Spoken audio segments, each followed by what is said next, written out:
Wala kaming pakialam kung bumanat si VP Sara. Trabaho talaga ng oposisyon bumanat. Bobo talaga kayo eh. Ang trabaho ng administrasyon, magtrabaho, kumuha ng proyekto.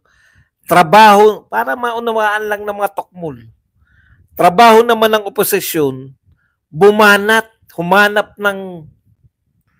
Hindi po trabaho ng oposisyon makipagtulungan. Kanya-kanyang trabaho yan. Bakit bumabanat si VP Sara? Natural, oposisyon siya eh. Bugok po siya. Nung hindi pa nagre-resign si VP Sara, bumanat ba kay Marcos? Nung nag-oposisyon na siya, tsaka lang siya bumanat. Nung parte pa siya ng organisasyon, pawata-wata lang siya. Hindi niya na matiis, kinakailangan niya na mag-oposisyon. Huwag niyo kaming paandaran ng mga kabobohan niyo na bakit si VP Sara bumabanat. Bakit? Ang kukulit naman. Bakit ba kayo hide ng hide? Huwag niyo pong i-hide kasi sinasagot, hindi pa natin sila kayang sagutin. Sinasagot natin sila eh. Bakit po kayo nag-hide na nag-hide? Di wala na naman ako sasagutin. Panay, gusto nyo ba mag-ayunan lang tayo? Ang galing mo, Boss Badong. Ang galing. Mas maganda po yung may sinasagot tayo. Gumaganda yung talakayan. Huwag nyo silang i-hide.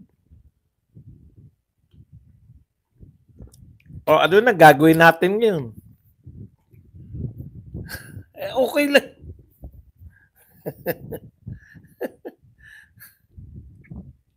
Patutunayan nga natin na wala talaga silang katuturan kasi yan lang bang kaya nila. Okay, balikan na po natin to. No? Pinapasikat nyo si VP Sara, hindi nyo siya binabagsak sa ginagawa nyo. Bakit? Kasi mas malalaki yung issue nyo eh. Mas malalaki yung binenta nyong ginto. 125. Sukan-sukan na yung mga tao sa 125.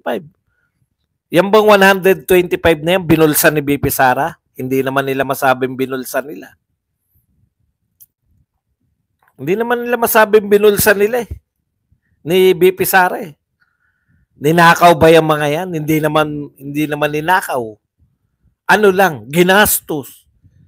Ginastos ng 11 days. Putang, ngayon lang po ako nakakita na, merong kang pera, ginastos mo.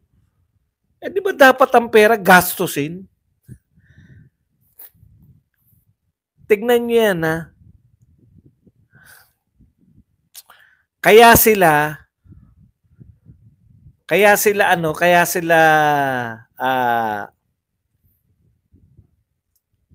nila binigay ng 11 days na lang. Yung pala, tanim na nila yan. O bibigay natin to December na. Para pag ginastos, babanatan nyo. Ilang araw lang ginastos. Ngayon, isa pa patibong nila, ipaliwanag mo yung confidential fund. Bawal po yun eh. Hindi po pwedeng ipaliwanag. Alam niyo po ba kung kailan na-assassinate si John F. Kennedy? 1960s pa. Pero yung mga papeles po nun, yung lahat ng mga investigasyon nila dun, bawal ilabas. Hindi confidential, isa pang tawag sa confidential. Ngayon lang po pinalalabas ni Donald Trump.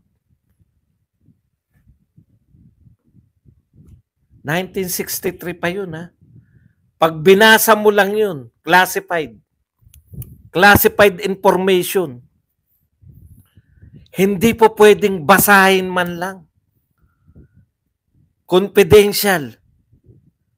Sekreto yung confidential. Ang nakakaalam lang dapat nun yung paano niya ginastos. Gusto nila, ilantad mo sa buong Pilipinas kung paano mo ginastos. Nakalagay nga doon ang confidential fund, pambayad ng yung gagamitin mo to sa paniniktik para sa seguridad ng Pilipinas. Titiktikan mo yung mga kalaban. Ibig sabihin, magbabayad ka ng mga alias Grace Piatos para siya yung magtuturo sino yung mga NPA, saan yung kuta nila. Ilalantad mo yun. Iharap sino daw si Mary Grace Piatos. O eto si Mary Grace Piatos, baka pag nakilala yan, bukas dedo na yan. Tanong nyo kung anong gagawin nila pag pinaliwanag ni BP Sara. Di katulad sa binigay nila na ilang araw na lang yung pondo, sila din po ang maglalantad, sasabihin, anong klaseng vice president to? Confidential nga, hindi maunawaan. Sila din po ang magkakaso. Ikakaso nila yan na dinivulge yung mga confidential information. Ganun kakakapal yung mga hiya na mga yan. O, nauunawaan nyo na po.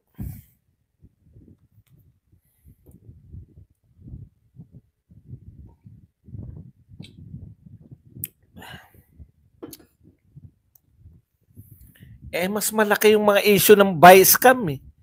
Mas malaki yung issue ng PhilHealth eh. Mas malaki yung issue ng mga pagbebenta ng ginto. Bakit hindi na i-impeach? Di ba? Kaya nga eh, kitang-kita nyo na political yung impeachment. Political para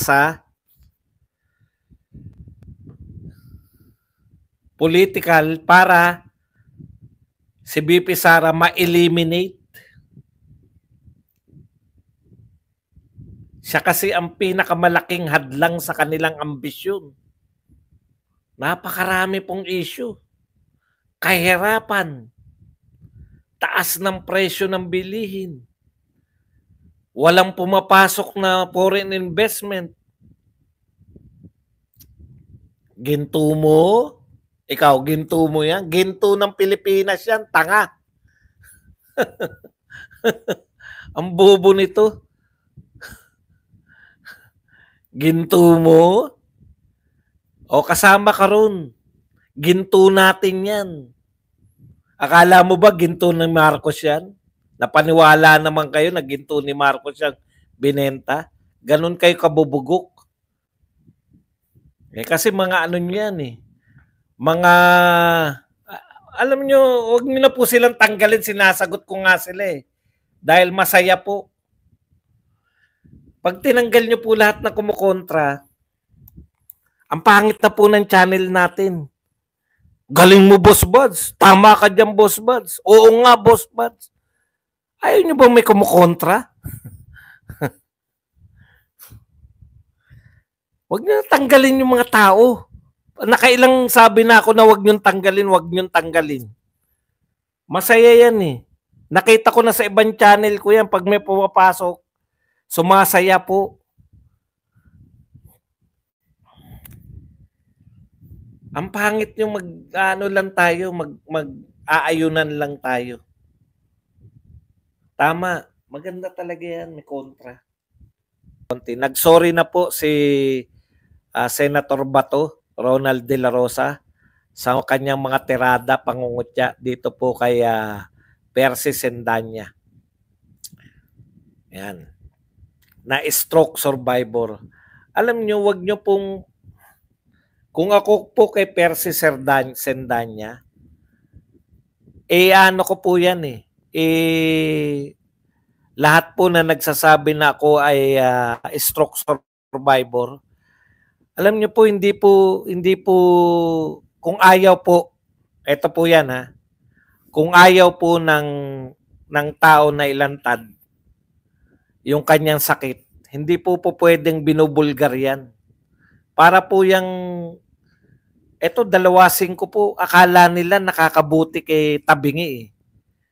Una po, talaga namang tabingi yan. Kalimutan na po natin yung Pilipino po tayo eh. Sa kultura po ng Pilipino, masyado nyo kasing Western eh. Alam nyo kung bakit Western yung ating yung ating mga values na gustong ipalaganap ng media? Ngayon po lumalabas. Ano po yung lumalabas na katotohanan ngayon? yung USAID pala, no? Kaya sabi ko, ano ba yung USAID na yan? Parang laging bidang-bida sa atin yung USAID na yan. Ito po ang sabi ng USAID. Oh. Ang USAID po pala na pinatanggalan na ng pondo ni Donald Trump. A look behind the curtain has revealed a horrific truth. Nearly the entire mainstream media worldwide has been funded by the US government under the USAID. USAID po pala nagpopondo dyan sa mga yan. Kaya po one side lang po sila. Naintindihan po ninyo? Yung mga Western na, kaya po sinisiksik dito sa atin eh. Yung mga gender na yan. Balik po tayo sa Filipino culture. Yung kultura po ng Pilipino, ang pairalin natin, hindi po yung kultura ng kanluranin. Yung mga pronoun po yan. Pagtabingi, ang tawag natin dyan, tabs. Oh, ano pong problema dun noon? Pag maitim, negro, nognog. Pag ikaw nahulog ka sa mangga, napilayan ka, komang na tawag sa'yo kahit hindi ka komang. Gumaling na yung pagkakomang mo, komang ka pa rin. Ayan po yung magkakaugnay po yan eh. Yung control nila, na-realize nila Donald Trump, pinupondohan yung mga woke culture sa buong mundo. Wala naman po tayong problema noon. Pag may bukol ka, tawag sa'yo bukol. May kaklase nga ako, may bukol nung high school eh. Nagkita kami. Ano raw napupuna ko sa kanyang kakaiba? Tinitignan ko naman, ganun pa rin itsura. Yung pala, napa-opera niya na yung bukol niya. Pero bukol pa rin ang tawag. Wala pong problema sa atin yun eh. Di ba? Ang dami po. ICC, tsaka yung... kaya galit na galit po yung worldwide media ngayon kay Donald Trump. Ang laki pala ng pondo ng mga yan sa USAID. Huwag na tayong magtaka. Di ba? Balik tayo. Kaya po yung mga naawa ko kay Sendanya. Kasi gusto niya maging normal eh. Hindi niya po, ako stroke victim, wala po siyang ganun eh. Hindi po siya nagpapaawa. Yung mga kaibigan niya, kung ako kay Sendanya, idedemanda ko si De Lima eh. Ewan ko, parang may batas tayo na ganyan, di ba? Bawal mong i-reveal yung mga sakit ng mga tao nang hindi naman gusto ni Sendanya. Gusto mo ba, Sendanya, nakaawaan ka namin dahil stroke victim ka? O pakanalang ng Rappler tsaka ni De Lima yan? O nag-sorry tuloy si Bato.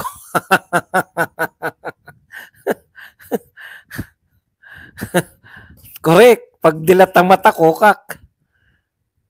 Confidentiality lo yan. Ewan ko, tuwan-tuwa pa siya yata na kinaawaan siya eh. Ako sa tingin ko kay Sendanya, no? O kaya yung pagkalbo ka, hindi, meron pang tawag eh. Kojak. Di ba? Ako, sa tingin ko kay Sendanya, kaya siya palaban. Despite na wala pong kinalaman yun na stroke. Nang aasar siya eh. Fair game sa kanya, naasarin din siya.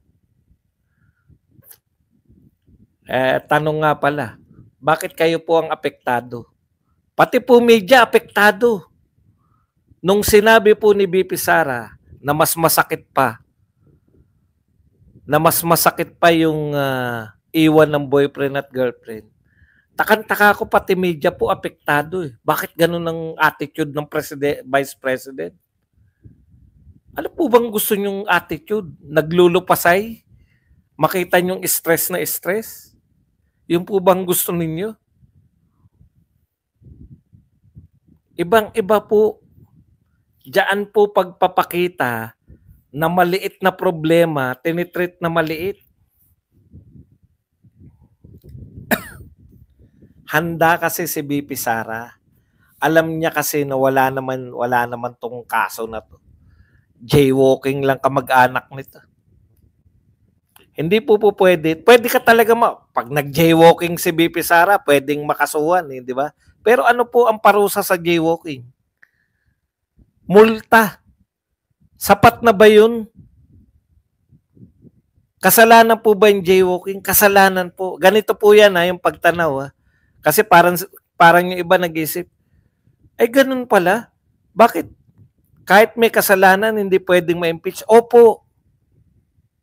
Piling-pili po. Matataas na krimen lang po ang pwede kang ma-impeach. Kasi binoto ka ng 32 million eh. Alam niyo ibig sabihin ng 32 million?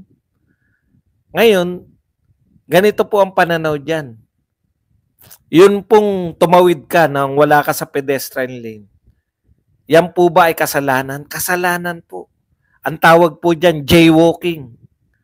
Pero pag nag-jaywalking ba si BP Sara, ano po, dapat na siya matanggal bilang Vice President? Hindi po. Hindi naman high crime yan. Alam niyo yung ibig ko sabihin? Hindi po siya high crime. O katulad po nito, bribery. O yung pinapaliwanag yung pinapaliwanag po nito ni Marcoleta, ni Senator Marcoleta, sabi niya, bribery yan kung binigyan niya ng pera yung mga tao niya para tapos may hiningi siyang pabor. Tinatanong Tinatanong yung mga nagsabing may binigyan sila na sobre. Meron bang hininging pabor sa inyo? Wala naman. Paano magiging bribery yun? Kaya pwede yun, bawal din kasing magbigay na regalo eh. Bawal kang tumanggap na regalo. Patutunayan nila na yun ang pagtanggap na regalo. Pero kung hindi po bribery yun, natutuwa lang sa'yo, di ba? Dahil lagi. Depende. May kaso, malamang may kaso rin. Kasi bawal po yun eh. Yung tumanggap ka na regalo. Yun yung may kasalanan, yung tumanggap.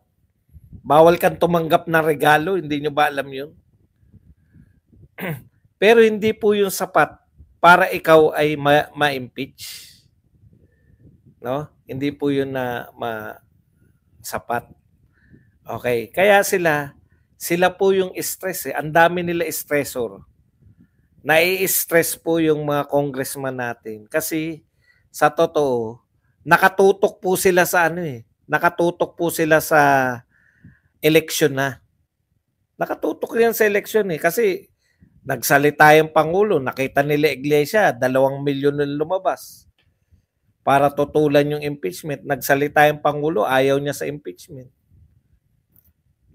Kailan po sila naglakas loob na pumirma? Yung pong inutusan na ng Pangulo silang pumirma.